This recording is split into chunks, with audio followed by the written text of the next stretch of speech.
was a crossover. Oh, wait, storyboarded by George Greenlee.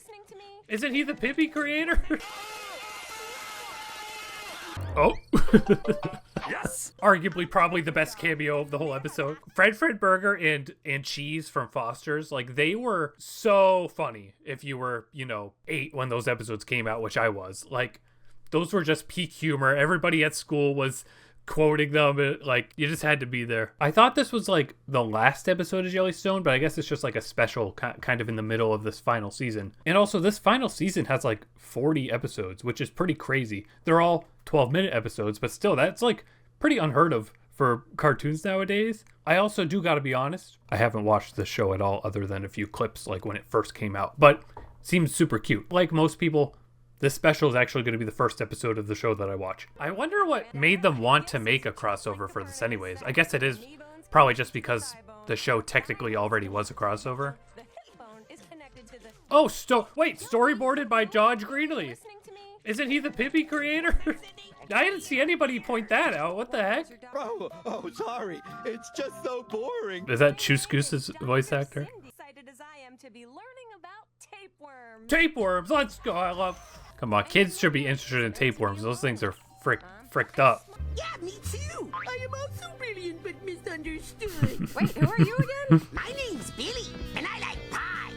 I haven't seen. Oh, the little music there too. I'm sure Billy's voice actor Richard Horvitz was like really happy to go back to this character because it's been forever since he's had to do him. My stinky brother sent me to this universe. Indeed, I don't even know who voices anybody in Dexter except for Mandark because he shows up in a lot of stuff. I don't know his name though. She's a bear. What is that, a Raggle Fraggle reference? Or was that a gorilla? I guess that was a gorilla, not a bear. I guess technically some of these voice actors did come back for Punch Time Explosion, that like Smash Bros. Ripoff game. But I mean, that was a while ago now. Just what the world needs. More forgotten characters dragged back from the grave just so some dirtbag animator can buy a third yacht. Of course they gotta make fun of that. And also I saw this clip going around because everybody's like, animators can't afford yachts, which is like, unfortunately true.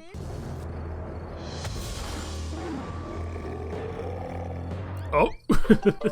Yes. Arguably probably the best cameo of the whole episode. You guys really don't, like, you just had to be there for how, like, Fred Burger and Cheese from Foster's, like, they were so funny if you were, 8 when those episodes came out, which I was. Like, those were just peak humor. Everybody at school was quoting them. Like, you just had to be there.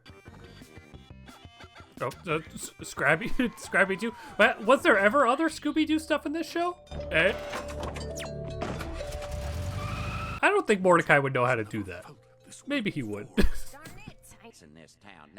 Oh, wait, Cheese made it in. I just saw him in the crowd. Oh, they did the effect on her clothes too. Oh, come on. They had to give Finn the golden sword. Come on. They got fucking Squirrel Boy. I guess it makes sense because he's voiced by Billy's voice actor. You never realize how many monkeys there are. Multi-dimensional crossover characters from your favorite childhood TV shows. Fight!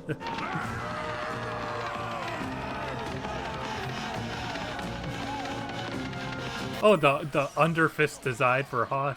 Amigos, Jellystone really is a magic. Look, I have become the 4th head.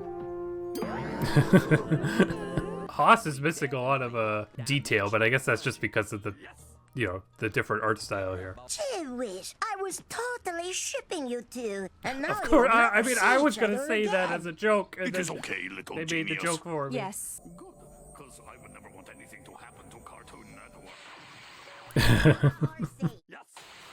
Okay, if we want to be like nerds for a second, Maxwell Adams, the creator of Billy and Mandy, also worked on this.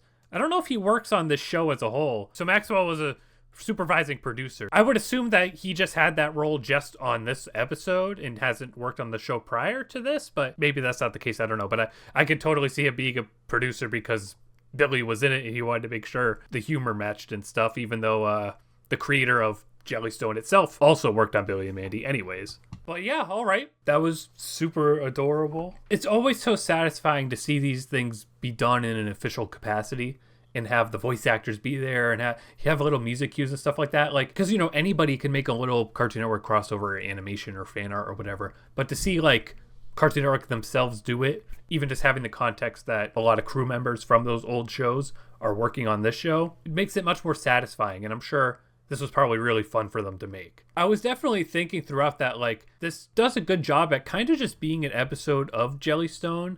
It doesn't really do much to, like, explain the characters, you know? Like, I mean the crossover characters, I mean, you know? Like, it's just kind of assumed that you know what the Powerpuff Girls is, I guess. But with that said, I think it also does a pretty good job at introducing the Jellystone characters, which is kind of weird. It kind of does the opposite of what you would think, where it's like, the crossover characters are kind of just like, if you know, you know. But then the original Jellystone characters, it actually does a good job of kind of introducing and getting their tropes like really out there very easily so you can understand them. I don't know in what universe somebody would be watching this and not know who any of these characters are. They know that everybody watching this would know. But there were definitely some surprises in there. Squirrel Boy being number one. Also the fact that Dodge Greenlee storyboarded this, which maybe he posted about that like forever ago. Dodge Greenlee is the creator of Pibby.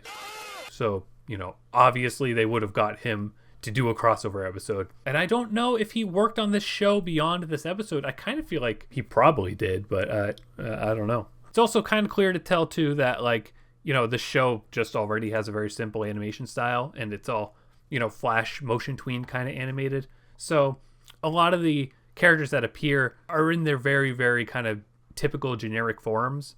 Pibby basically did that too, aside from like the distortion effect or whatever. Much easier for them to work with it if they could just look back at like official materials. But yeah, very cute. And at the end of the day, it probably just has the same exact crossovers that the OKKO episode had. There's only so much you could pull. I mean, they pulled Squirrel Boy. I wasn't expecting that. I think Squirrel Boy is in the OKKO crossover too, but him being in here, I was not expecting that.